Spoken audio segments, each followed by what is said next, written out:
8 साल का एक बच्चा 1 रुपए का सिक्का मुट्ठी में लेकर एक दुकान पर जाकर पूछने लगा, क्या आपकी दुकान में ईश्वर मिलेंगे? दुकानदार ने यह बात सुनकर सिक्का नीचे फेंक दिया और बच्चे को निकाल दिया। बच्चा पास की दुकान में जाकर 1 रुपए का सिक्का लेकर चुपचाप खड़ा रहा। ए लड़के, 1 रुपए में तुम क्या चाहते हो? मुझे ईश्वर चाहिए, आपकी दुकान में है।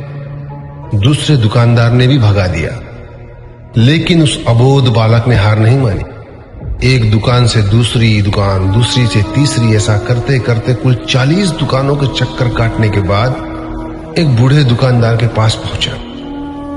उस बूढ़े दुकानदार ने पूछा, तुम ईश्वर को क्यों खरीदना चाहते हो? क्या करोगे ईश्वर लेकर? पहली बार एक दुकानदार के मुंह से यह प्रश्न सुनकर बच्चे के चेहरे पर आशा की किरणें लहराई। लगता है इसी दुकान पर ही ईश्वर मिलेंगे। बच्चे ने बड़े उत्साह से उत्तर दिया, इस दुनिया में माँ के अलावा मेरा और कोई नहीं है। मेरी माँ दिन भर काम करके मेरे लिए खाना लाती है।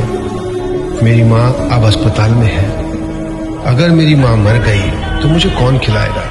डॉक्टर ने कहा है कि अब सिर्फ ईश्वर ही तुम्हारी माँ को बचा सकते हैं। क्या आपकी दुकान में ईश्वर मिलेंगे?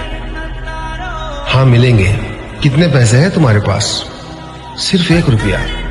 कोई दिक्कत नहीं है, 1 रुपए में ही ईश्वर मिल सकते हैं। दुकानदार ने बच्चे के हाथ से 1 रुपया लिया और उस 1 रुपए के अंदर 1 गिलास पानी के अलावा बेचने के लिए उसके पास कुछ भी नहीं था।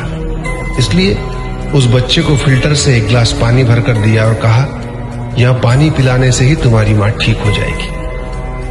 अगले दिन कुछ मेडिकल स्पेशलिस्ट उस अस्पताल में गए।